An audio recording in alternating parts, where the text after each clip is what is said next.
जय हिंद दोस्तों, वंदे मातरम। जय हिंद दोस्तों, वंदे मातरम। महीने में एकादशी 2 बार आती है। हाँ, ये जरूर कह सकते हैं कि महत्व सभी का अलग अलग होता है। ये आज का ज्ञान हो गया और आज इसी के ज्ञान के संदर्भ में राजदीप सरदेसाई की जो धुलाई हुई है इंटरनेट के ऊपर, उसी के बारे में हम लोग चर्चा करने वाले हैं। क्योंकि ये जो धुलाई हुई है ये वाकई में काफ़ी ज़्यादा मज़ेदार भी है, यूँ कहें।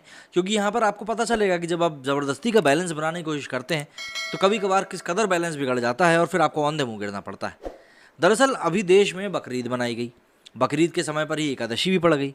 अब एकादशी के बारे में जो बातें कही जाती हैं उसका जो महत्व होता है वो तारीख से तारीख पर डिपेंड करता है कि मतलब उस तिथि के दिन क्या चीज़ पड़ रही है, क्या संयोग बैठ रहा है, उसके अनुसार एकादशी का महत्व तय किया जाता है। अब ऐसे में बकरीद थी, बकरीद की बधाई देनी थी और बैलेंस बनाकर चलना था। तो ऐसे में राजदीप सरदेसाई ने ट्विटर पर कुछ ऐसा कर दिया जो कि उनके अल्प ज्ञान को सामने लोगों के लाके रख दिया, और उसके बाद लोगों ने जिस प्रकार से उनको लताड़ना शुरू किया वो तो एक अलग ही मज़ेदार किस्सा है। आषाढ़ी एकादशी के अवसर पर संभवतः पहली बार इंडिया टुडे के वरिष्ठ पत्रकार राजदीप सरदेसाई ने ट्विटर पर 10 जुलाई को अपने फॉलोअर्स को शुभकामनाएं दी, लेकिन ये उनके लिए उल्टा ही पड़ गया। दरअसल उनके ट्वीट के तुरंत बाद ही स्टीवेंस बिजनेस स्कूल के एक प्रोफेसर सहित कुछ लोग मजे लेते हुए तो लिबरल गिरोह ने ट्विटर पर उनके पाला बदलने को देखकर उन पर हमला बोल दिया। बता दें कि राजदीप सरदेसाई एक मराठी परिवार से ताल्लुक रखते हैं और आषाढ़ी एकादशी हिंदू कैलेंडर के सबसे पवित्र अवसरों में से एक है, और महाराष्ट्र में तो लोग इसे और भी ज़्यादा उत्साह के साथ मनाते हैं। हिंदू धर्म में ये माना जाता है कि इस दिन से भगवान विष्णु 4 महीने तक विश्राम करते हैं। इसको कई जगह पर देवसेनी 11 भी कहा जाता है। वहीं आषाढ़ी एकादशी पर लाखों तीर्थयात्री महाराष्ट्र के पंढरपुर में भगवान विष्णु के अवतार भगवान विट्ठल के दर्शन पाने के लिए इकट्ठे होते हैं।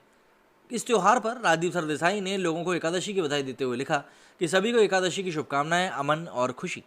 जानकारी के लिए बता दें कि हिंदुओं को शुभकामनाएं देने के इस ट्वीट से ठीक पहले राजदीप सरदेसाई ने मुस्लिमों को ईद की शुभकामनाएं भी दी थी, क्योंकि 10 जुलाई को बकरीद भी मनाया जा रहा था। इस अवसर पर राजदीप सरदेसाई ने ट्वीट किया और लिखा, ईद मुबारक, सभी को शांति और खुशी। मतलब ऐसा लग रहा है कि दोनों ट्वीट में ज़्यादा कुछ लिखने की भी जहमत नहीं उठाई गई। वहीं स्टीवेंस बिजनेस स्कूल के प्रोफेसर गौरव सबनीस ने राजदीप सरदेसाई के ट्वीट पर कमेंट्स करते हुए ट्वीट किया, हे हैप्पी एकादशी। ऐसा लगता ही नहीं, जानते हैं कि एक साल में 24 होते हैं, कभी कभी तो 26 भी हो जाते हैं, और मुझे पक्का यकीन है कि ये भाई साहब नहीं जानते कि आषाढ़ी एकादशी का अर्थ क्या है।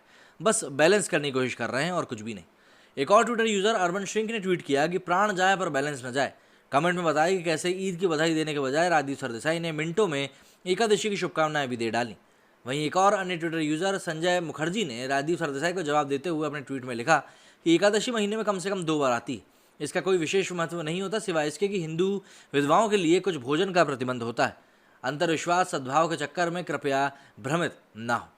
एक और Twitter user M Sadiq Ali ने ट्वीट किया कि आज देश में ईद भी मनाई जा रही है। ईद के मौके पर बधाई देने के आपके डर को आसानी से समझा जा सकता है।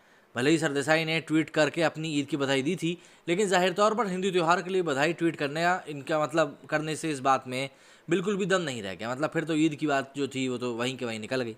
खैर, वहीं आषाढ़ी एकादशी पर हिंदुओं को बधाई देने के लिए लिबरलों की आलोचनाओं का सामना करने के बाद राजदीप सरदेसाई ने बात को घुमाते हुए बैलेंस करने की और भी ज़्यादा कोशिश करी।